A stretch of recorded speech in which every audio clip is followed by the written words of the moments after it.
जय यीशु। दैनिक आहार के इस भाग में आपका स्वागत है, जहां वचनों के माध्यम से ईश्वर हमारी आत्मा को पोषित करते हैं।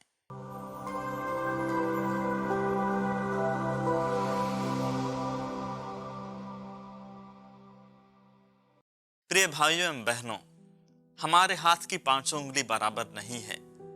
उसी प्रकार हम भी अपनी काबिलियत और हैसियत की दृष्टि से बराबर नहीं हैं। हम समान नहीं हैं, लेकिन भिन्न और अद्वितीय हैं।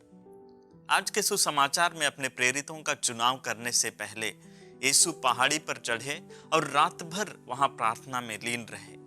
दिन होने पर उन्होंने 12 को चुना, लेकिन हम जानते हैं उन 12 में से हर कोई अलग अलग गुणों वाला था। उसमें से एक यूदस इस्करियोती तो विश्वासघाती निकलने वाला था।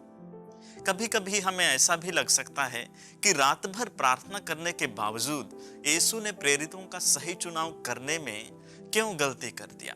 प्रेरितों के चुनाव के पश्चात हम देखते हैं कि यीशु पहाड़ी से मैदान पर उतर कर आते हैं।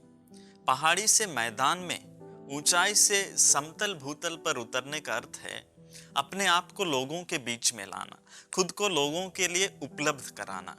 हो सकता है अगर यीशु और उनके शिष्य उसी पहाड़ी पर रुक जाते तो हर कोई उनके पास नहीं आ पाते।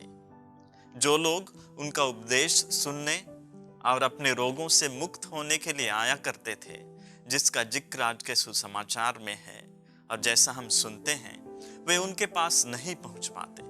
इसलिए यीशु पहाड़ी से उतरकर नीचे मैदान में लोगों के बीच में आते हैं। जब वे मैदान पर आए तो लोग कहां-कहां से उनके पास आए।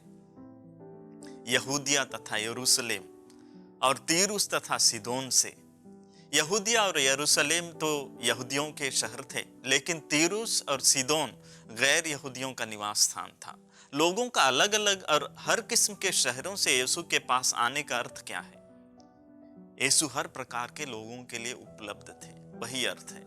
उनका संदेश और उनकी चंगाई हर किस्म के लोगों के लिए थी।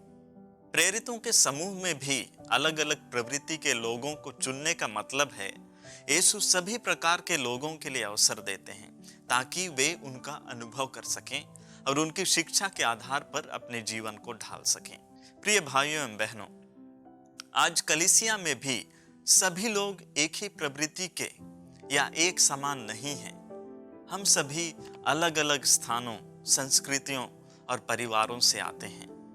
भिन्न होने के बावजूद यीशु ख्रिस्त हम सबको अपने पास, अपने सानिध्य में स्वागत करते हैं, ताकि हम उनके वचनों को सुन सकें और उनसे चंगाई प्राप्त कर सकें, उनसे शक्ति और बल प्राप्त कर सकें। लेकिन हम थोड़ा सा विचार करके देखें कि क्या हम, जो भाई बहन हमसे अलग हैं, हमसे थोड़ा भिन्न हैं, क्या हम उनको स्वीकार कर पाते हैं?